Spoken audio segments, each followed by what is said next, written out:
How's it going, everybody? The rain finally stopped. It poured and poured and poured for days here. Put my firewood operations on hold.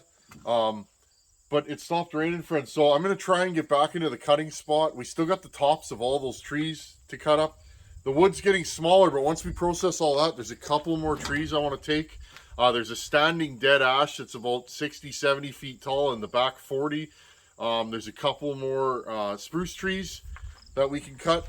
So I'm getting saws ready and I want to get back to the cutting zone. Friends, I do this. I love running power saws. People ask me all the time, how did you get into power saws? Well, friends, I heat my shop in winter and we've always burnt wood in the house. I passively cut wood when I was in the city. As I got out here, I realized that I didn't do a lot of shop time for years in the city, friends. I had an attached garage in our house, but I didn't have a lot of time or the wantingness, and I couldn't heat that shop. So in winter, I didn't really pull any wrenches, friends. When we moved out here, I converted what is the saw shop. It was a chicken coop. I converted it into a workshop. And then it dawned on me, well, I need more wood because I'm burning all the time. So I started out here. I started with an 025 Stihl. That was a great saw. I would love to buy another one or get my hands on another one. I really like 025 Stihls. I blew mine up down the road in past times. But so, and as I got going, friends, I went from a 025 to a 260. I had a couple of those. I started buying 260s and porting them. Then I got a 365 special. I got it in a box. A buddy of mine helped me rebuild it. And I just kept going up and up and up from there, friends. So, and here we are. Almost 31,000 subscribers. I love running power saws, friends. I like building them, but I really like running them. I've always been that way. So I used to build bikes back in the day. I loved building the bikes, but I loved riding them too. So I've always kind of been that way. Anyways, friends, in today's video, you guys know I bought this 7300 Dolmar. I've been buying a lot of saws lately, friends, just for the channel. I really want to show off all the different saws. I think everybody likes their brand, and I think every brand makes good saws. There's good saws from Stihl, and there's bad saws from Stihl. There's good saws from Husky and bad saws. Dolmars, on the other hand, friends, Dolmars are really, really quality saws. Solos, same thing. I guess they just never had the marketing. Friends, just because you have a good product doesn't mean you can sell it, right? It's a multi-tiered approach in business, and I guess Dolmar just kind of went by the wayside, friends. So I don't know much about these saws. This is a Sachs Dolmar. When I think Dolmar, I think Sachs Dolmar. Okay, I've never owned a newer Dolmar. I have a 5400 or a 540 that Jordan Mark sent us. One of these days, I'd like to pull that down. That might make a good firewood saw for somebody. Anyhow, friends, I ran this saw. Now, I want you guys to hear this saw. It's a good runner. It starts like crazy.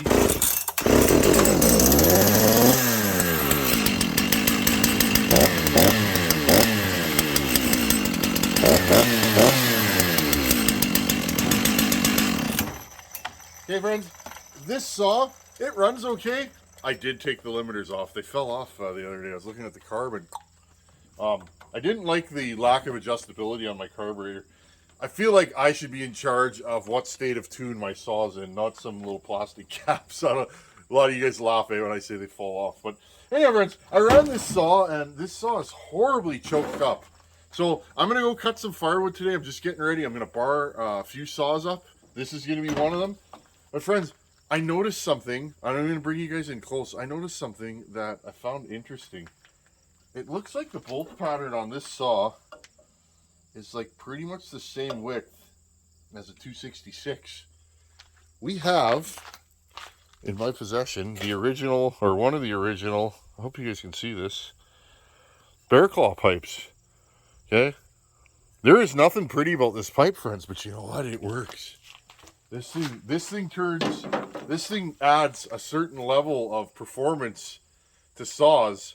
I want to try it on this one. Okay, here we are. I had this pipe off buck saw. I was just looking at where it is in the break-in process because I've put, I don't know, 5 tanks through it now. It's breaking in nicely, and I'm happy with it. I'm going to send it to him soon, very soon, and let him try it. And then once things level out here, pretty soon, friends, now that I have a build procedure for that build, I'm going to duplicate it for Hogan's saw. There's a couple things I'm not going to do on Hogan's saw that I did on Buchan's because I don't think it's necessary. And there's a couple things I'm going to do on Hogan's saw that I'm going to build the same saw, friends. I'm going to change my pop-up and my combustion chamber just a little bit. I'm going to play with the exhaust timing just a hair, just because I want to see, and carburetor and intake. But otherwise, friends, the porting is going to be identical. Okay. Okay. So here's our stock muffler. I never even looked at this muffler, friends. Okay, so first off, guys were saying there's a cat in here. This muffler is hollow. It does have a baffle in it. In the top, I don't know if you guys can see that. There's a baffle. All the exhaust has to go up and down and exits here. So, not the best design. I could make it better, but for the amount of time it takes to cut one of these apart, often I'd rather just build a pipe. Okay, so I got these 2 screws here. I don't think these are gonna work. Okay, I'm gonna grab some washers. I think. Okay, friends, let's see. Look at that. Oh, that's totally going to work. I don't know if you guys can see, but it's going to work. Okay. Okay, well, look at that, friends. This fits. This fits perfectly on here. It's just barely touching the cover. I'm going to run it like this. I know. I probably... Yeah, just barely touching the cover. Oh.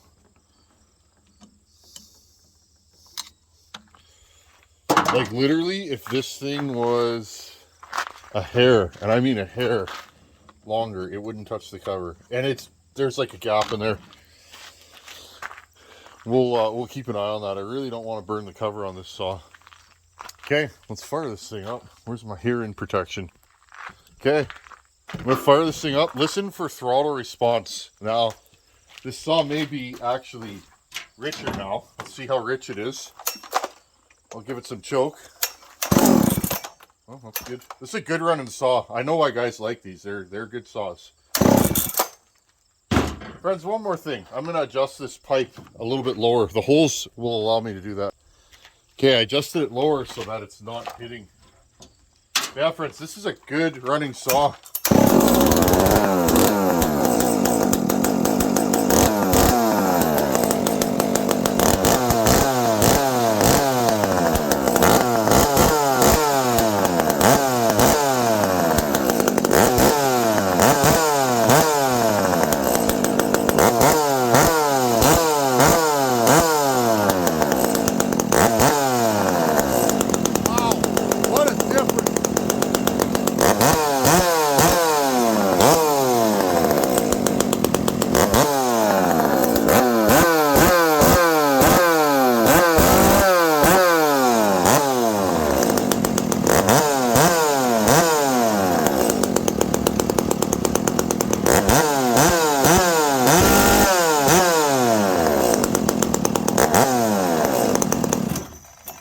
Screwdriver, friends. This pipe, amazing. This is working out, friends. I was just messing around today. Can't wait to get to the wood pile. Another thing I really like about this saw is where the adjuster is. It's in a good spot. And usually what I do is I just pull it up. These modern chains, you don't have to tighten them as much because they don't really stretch. This is one of my C83 chains. It's not dull, but I'm going to sharpen it because it's not sharp either. There we go. Beauty. Okay, I'm going to get this thing sharpened, and let's shoot some video with this saw. This saw piped with this bar and chain in the wood. I think it's going to be a winner. It might not, though. Okay, friends, and before we even cut with this chain, I want you to look at this, okay? There's my profile, okay?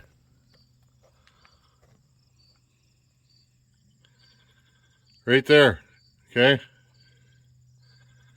Notice, I cut my gullets out. Rakers are fairly low on this chain. This is why I'm a huge custom filing guy.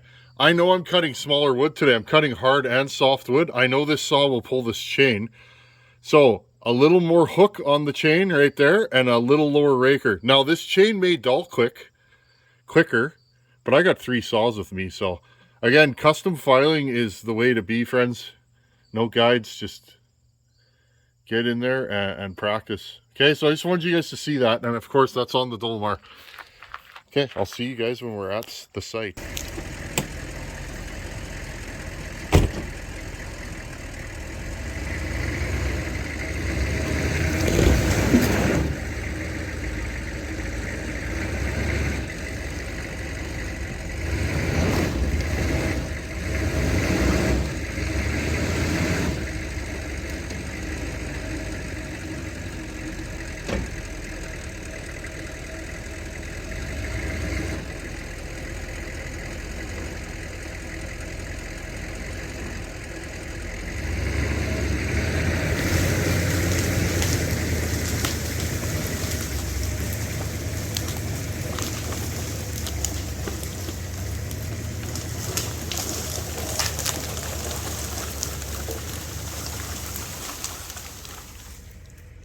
Before we do any cutting, it's like, might as well prep the site.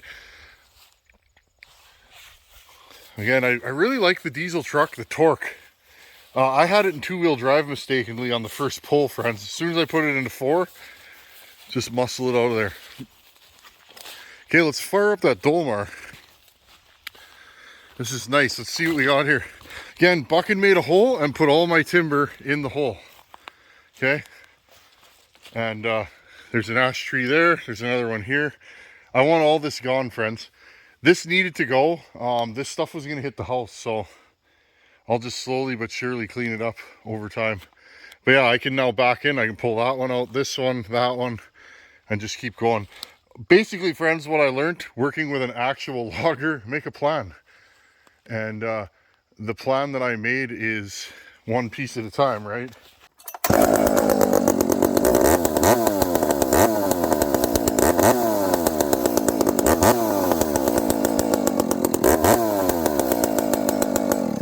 Again, what a reliable saw. Just fires right up.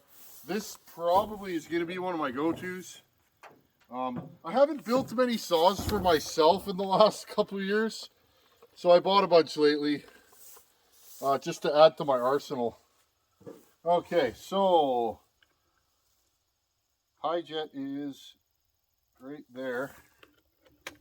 This carb is pretty much 372, like all the way. Okay.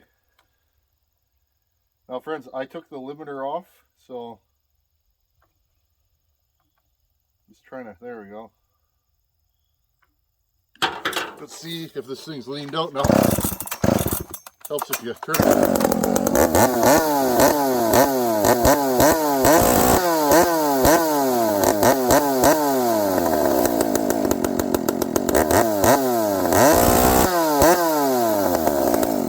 Okay, friends, we'll try it like that. I'll bring my screwdriver with me and let's go over and cut up some of that softwood, and then let's see how this thing does in some ash.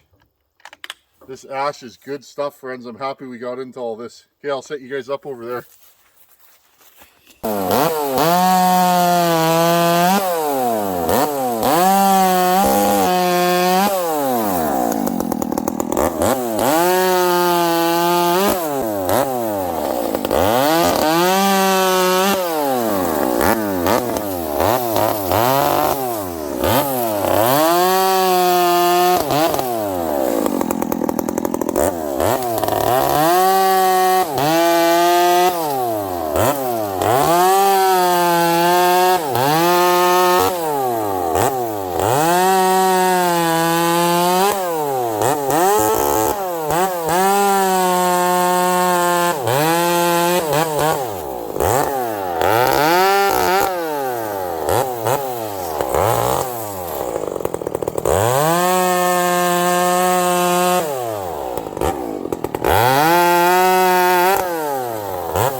Okay, friends. Well, you guys love these pipes or hate them. A lot of people are like, those don't work. Well, friends, I wouldn't run this saw stock, not with the stock muffler. I ran it, and it was just okay. And I thought, this thing needs a pipe right away. As soon as I fired it up, I'm like, this thing needs a pipe. And look, friends, right there, this pipe woke the saw right up. This thing cuts fast now. I'm actually shocked. We're not cutting anything big, but I mean, friends, this thing's a contender now. This is a serious power saw. I know they are. A lot of guys run them, but remember, friends, I typically only run ported saws. So one thing about this saw I'm going to say, though, it drips oil like it's out of style. So I'll have to look into that. Maybe something's loose. But it seems to oil the bar okay. Did you guys notice? Cutting ash and cutting dry, super dry, seasoned blue spruce. Do you notice there's not really a difference in speed? In fact, I think this profile cuts the ash better than the blue spruce. That blue spruce is really grabby, friends. So anyhow, I'll bring you guys back in. Bring you guys in closer. Hey, just horsing around. It's what we do. At least it's what I do. This is fun. Power saws are fun. Cutting firewood is fun to me. But there you guys go. So just, you know, sometimes the greatest ideas just come, you're sitting in your shop and you wonder, can I weld the dog to the cat? I saw this pipe, I pulled it off bucket saw, and I thought to myself, And there you go. Okay, friends, well, I'm going to get back to work. We're going to be doing more experiments. Thanks for hanging out here and watching this guy's antics. I really appreciate it. And Dolmar 7300, thumbs up. Good anti-vibe. It starts and runs good. It's got a good carburetor on it, so it's got, you know, it runs and idles nice. Good throttle response. It seems to have pull with the muffler stock. I don't know how these things time or what the squish is like. I've never looked in one of these, so maybe I'll just port this top end, friends. It's 72 cc's. I'm sure it'll rock and roll. Cool. Anyhow, friends, thanks for watching. Take her easy. Later.